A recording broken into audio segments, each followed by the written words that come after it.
वाईच्या tender प्रकरणावर नगराध्यक्ष अनिल सावंतांचा मोठा खुलासा. भ्रष्टाचार नाही, उलट 75 लाखांची बचत.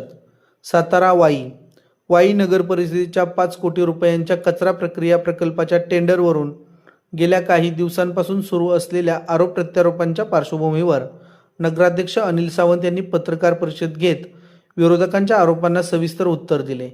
सोशल मीडियावर सुरू असलेल्या चर्चेला प्रत्युत्तर देताना त्यांनी भ्रष्टाचाराचे सर्व आरोप फेटाळून लावत उलट या टेंडरमुळे नगरपालिकेचे तब्बल 75 लाख रुपये वाचल्याचा दावा केला आहे. पत्रकार परिषदेत बोलताना नगराध्यक्ष सावंत म्हणाले की टेंडर प्रक्रिया पूर्णपणे ऑनलाईन आणि पारदर्शक पद्धतीने पार पडते. या प्रक्रियेवर नगराध्यक्ष किंवा नगरसेवकांचा कोणताही हस्तक्षेप नसून सर्व अधिकार प्रशासकीय अधिकाऱ्यांकडे असतात. नियमानुसार सर्वात कमी दराची निविदा मंजूर करण्यात आली असून कोणत्याही प्रकारचा गैरव्यवहार झालेला नाही, असे त्यांनी स्पष्ट केले.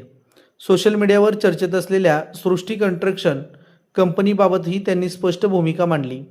या कंपनीशी माझा काडीमात्र संबंध नाही, मी त्या कंपनीच्या प्रतिनिधींनाही ओळखत नाही, असे सांगत त्यांनी सर्व आरोप निराधार असल्याचे म्हटले आहे.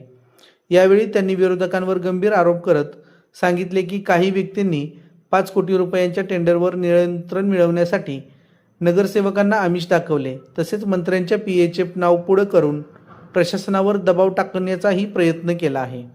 मात्र प्रशासनाने नियम आणि पारदर्शकतेच्या चौकटीत राहून निर्णय घेतल्यामुळेच आता बदनामीचे राजकारण सुरू असल्याचा आरोप त्यांनी केला आहे. नगराध्यक्षांच्या मते गेल्या 14 महिन्यांपासून रखडलेले 5 कोटी रुपयांचे टेंडर अखेर 4 कोटी 25 लाख रुपयात मंजूर झाले आहे. त्यामुळे नगरपालिकेचे थेट 75 लाख रुपये वाचले आहेत. वाईकरांचा पैसा वाचवणे हा जर गुन्हा असेल तर असा गुन्हा मी रोज करायला तयार आहे, असा टोला त्यांनी विरोधकांना लगावला आहे. यासोबतच त्यांनी या टेंडरशी संबंधित सर्व कागदपत्रे नगरपालिकेत उपलब्ध असल्याचे सांगत ज्यांना शंका असेल त्यांनी थेट नगरपालिकेत येऊन संपूर्ण फाईल तपासावी, असे खुले आवाहन केले आहे. नगराध्यक्ष अनिल सावंत यांच्या या पत्रकार परिषदेनंतर वाई शहरातील राजकीय वातावरण पुन्हा तापले असून या प्रकरणावर विरोधकांची भूमिका काय असेल याकडे आता सर्वांचे लक्ष लागले आहे.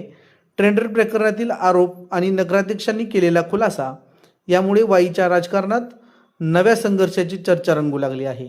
RPS स्टार न्यूज पत्रकार सारिका गवते. नमस्कार वाईकर नागरिक. काल सोशल मीडियाच्या माध्यमातून माझ्या बदनामीची एक पोस्ट व्हायरल होते. या पोस्टच्या अनुषंगानं मी माझा लेखी खुलासा सोशल मीडियाच्या माध्यमातून केला आहे, परंतु व्हिडिओच्या माध्यमातून आम्ही अजून एक खुलासा आपणापुढे सादर करतो. आपण अतिशय श्रद्धेनं आणि विश्वासानं मला या ठिकाणी नगरपालिकेमध्ये पाठवलं आहे. तर ते करत असताना ज्या टेंडर प्रक्रियेसंदर्भात जो आरोप केले जात आहेत त्याच्यामध्ये 75 लाख रुपयाचं सेविंग वाई नगरपालिकेचं ह्या टेंडरच्या माध्यमातून झाले. 15% बिलो असलेली निविदा जी प्रशासनानं आमच्या पुढे L1 धारक म्हणून दिली, ती निविदा आम्ही मंजूर केली. ही सगळी निविदा प्रक्रिया ही प्रशासन राबवतं, याच्यामध्ये पदाधिकाऱ्यांचा कुठलाही हस्तक्षेप नसतो. जे प्रशासनानं अभिप्राय दिले त्या अभिप्रायाच्या अनुषंगाने ही निविदा प्रक्रिया पूर्ण झालेली आहे. याच्यामध्ये आम्ही समितीचे सदस्य स्टँडिंगचे किंवा याच्यामध्ये मी लोकनियुक्त नगराध्यक्ष म्हणून माझा कुठल्याही प्रकारे हस्तक्षेप नाही. याच्यामध्ये माझ्या असा एक आरोप केला जातोय की ते सृष्टी कन्स्ट्रक्शन कोण आहे मला माहिती नाही, तर त्यांना फेवर मी त्याच्यामध्ये हे केलं की बाबा तिसरं टेंडर मी उघडायला लावलं वगैरे. असं जे उघडायला लावलेलं जे टेंडर आहे हे त्यांच्याच अभिप्रायानुसार उघडलं गेलेलं आहे. त्याच्यामध्ये समितीचं आणि जे सदस्य आहेत निविदा समितीचे सदस्य जे 4 आहेत, त्याच्यामध्ये अकाउंटंट, ऑडिटर, CO आणि शाखा अभियंता या सर्वांनी मिळून जे अभिप्राय आमच्या समोर ठेवले त्याचा अवलोकन करता जो निष्कर्ष निघाला त्या निष्कर्षाच्या अनुषंगानं ही टेंडर प्रक्रिया पूर्ण झाली. त्याच्यामुळं याच्यामध्ये आमचा कुठलाही हितसंबंध नाही आणि हे आम्ही सर्व कागदपत्र हे नगरपालिकेमध्ये खुली आहेत नागरिकांना बघण्यासाठी.